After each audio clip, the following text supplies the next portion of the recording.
Okay, so I have my project here. It's basically done. All my glue is dry. You can see it's more of an orange color than it was before when the glue was fresh. One thing I talked about in some of the earlier videos was how I use a ruler. Now, I'm a guy who doesn't have very good fingernails. Some people might be able to do this with their fingernails, but getting all these pieces of tape off of here carefully, because I don't want to break my truss. Remember, it's balsa, and some of these joints might not be particularly strong. All right, but I use my piece of, my ruler corner to pick at these pieces of tape and get a place I can grip with my fingers and peel the rest of them off. So if you get a little happy with the tape, it might take you a few minutes to do this. Again, I'm being careful. I'm trying to save the wax paper. If I can reuse it, that's awesome. If I don't, I mean, wax paper is not that expensive. I can certainly ask the teacher for another piece and get that taken care of. All right. So now I've got all the tape off my thing, and it's still stuck to the wax paper. So what I'm going to do is take my ruler and kind of slide it underneath and sort of rock it back and forth under these glue joints. If I kind of saw it back and forth like this, I can usually get this guy to come off without tearing my wax paper. Look at that. The wax paper is in good shape. Now, if your wax paper tears, get another piece, no foul. You can see one of my piles of dried glue here, and that's stuck in there pretty good. All right. So imagine now that I've got two of these pieces done. Okay. They are symmetrical. When I lay one on top of the other, they are pretty much identical. Okay. Give or take maybe an eighth of an inch or something there like that. And as I mentioned in the video before, you only need two trusses to make a tower. So I'm going to take these two trusses like this, and I'm going to put them together with a connecting side. The only problem is when I try to put a piece of balsa, these guys fall over. They keep on falling over. So that's super annoying. Here's what I have. I have a block that is 2 inches wide, which is exactly how wide these things need to be. Now, an important thing I want to do is make sure, for symmetry's sake, that you can see this piece here, how this goes out to the side. I want to make sure that when I line these guys up, they're like that. If I line up my tower so that my pieces go opposite ways, that's going to hurt my symmetry grade. Okay, so there is definitely a right way and a wrong way. Okay, but long story short, I line my pieces up like this. Line them up here at the end with the edge of the block, nice and flush like that. They stick up a little bit above the block, and they still fall over, which might make you crazy unless you took another block to hold it. This is one strategy. Another strategy would be to take a piece of tape and perhaps run a piece of tape across the top here, although the tape could end up being in your way, which that would be a problem. All right. Now, I forgot to grab the balsa chopper. Let me go grab one of those. But effectively, what I'm going to do is cut a bunch of pieces that go across 1, 2, 3, 4, 5, maybe as many as 6. I wouldn't go more than 7, certainly more than 2 or 3. These are going from side to side. And when it's done, I actually have a piece I just pulled out from the block. And you can see it kind of looks like a ladder. See the rungs of the ladder here? This guy was just a few minutes ago sitting over this block, so it's exactly the right size. Okay? So that's effectively what I'm trying to do here is glue this third side up. Once you have 3 sides, this tower will actually stand up, but I promise you it's going to be very, very weak, very easy to break. But that's the idea, is to have these trusses here.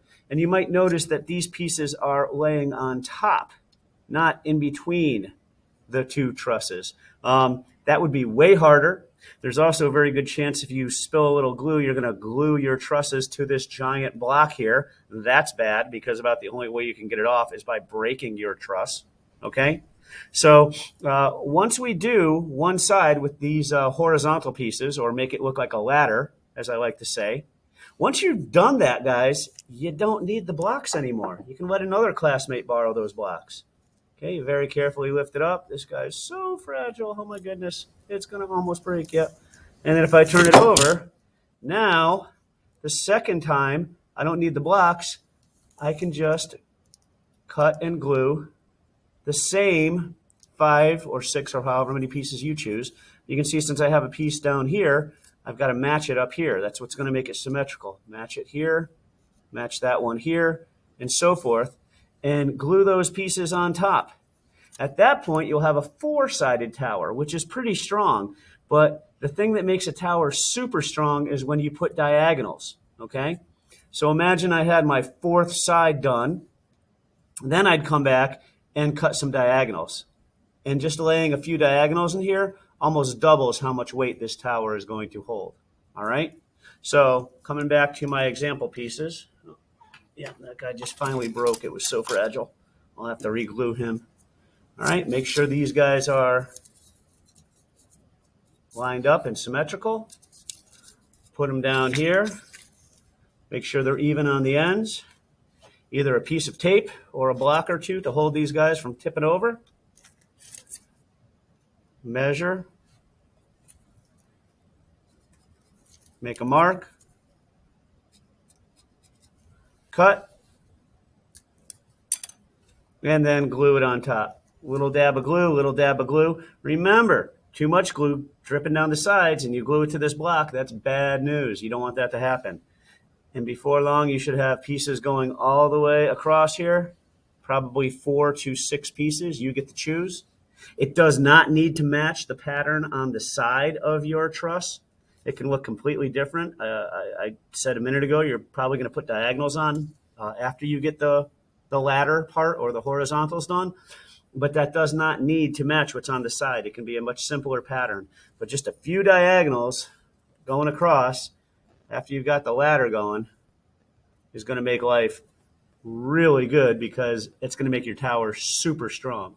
All right? Remember, once you have your 3 sides, you can give the blocks to somebody else to use. There's not enough blocks for every single person. I'm certain of that. All right? So that's basically the final instructions for finishing off this tower, is using these blocks, holding the 2 sides together, get these horizontals glued, carefully slide the block out when they're dry, turn it over, match them on the other side, and then come back and cut your diagonals, whichever pattern you want to do. Repeat it on both sides. And when your tower is 100% done, hey, I bet your name's already on the side beam because we told you to do that earlier in the instructions. You give it to your teacher, and they'll probably put it in the office until it's time for the tower test. And then we will see whose tower holds the most weight, and whoever's does actually gets a 100, which is very rare in Tech Ed. We almost never give out 100s in here. So it's been a class tradition since before I've even been working here. The winner of the tower contest in each class gets a 100, depending upon how much weight your tower holds. Okay? So hopefully these videos make some things clear for you and keep you from asking your busy teacher lots of unnecessary questions. You can refer back to these videos anytime you need to if you do have questions. All right? Good luck, and I hope your tower holds a lot of weight. Okay, just a few more examples. I put my board away, but so here's a tower a student made, and you can see it's got the 3 sides.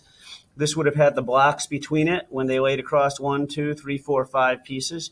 You can see those are on top of the truss, not in between the truss, this connecting side, all right? Now what that student would have done once they slid the block out of there is turned it over and matched those 5 pieces. Here's a student that did 1, 2, 3, 4, 5 and flipped it over, and they do have the 4 sides. So now you've got a 3-sided tower and a 4-sided tower right next to each other. I can tell you which one's going to be stronger. Definitely the one with 4 sides, which is great, except that when you go ahead and then on the connecting side throw some diagonals in between here. Now this is actually a bit of a mistake. It was an example I saw a student worked on. Because she laid hers on top of these across kind of like this instead of down in between. So I would kind of say, hey, you really should have done this instead, where you had the pieces go like this in between instead of up on top like that. But I can tell you that 4 sides with Diagonals, by the way, did you notice that these diagonals on the connecting side aren't the same as the truss? The truss design is different, okay? These don't have to match, all right? But you know what? I'm not going to take off a million points. It's just usually we would put these down here, what we would say in the same plane, level and even with these other guys. But having diagonals on all four sides, your truss on two sides, nice neat glue joints, boy, I bet this tower is going to hold a whole lot of weight. And that's sort of our goal, is to have a tower like this with your name on it, give it to your teacher, and they'll hold it in a safe place until it's time to test them on the machine. Okay? Good luck and have fun building your tower.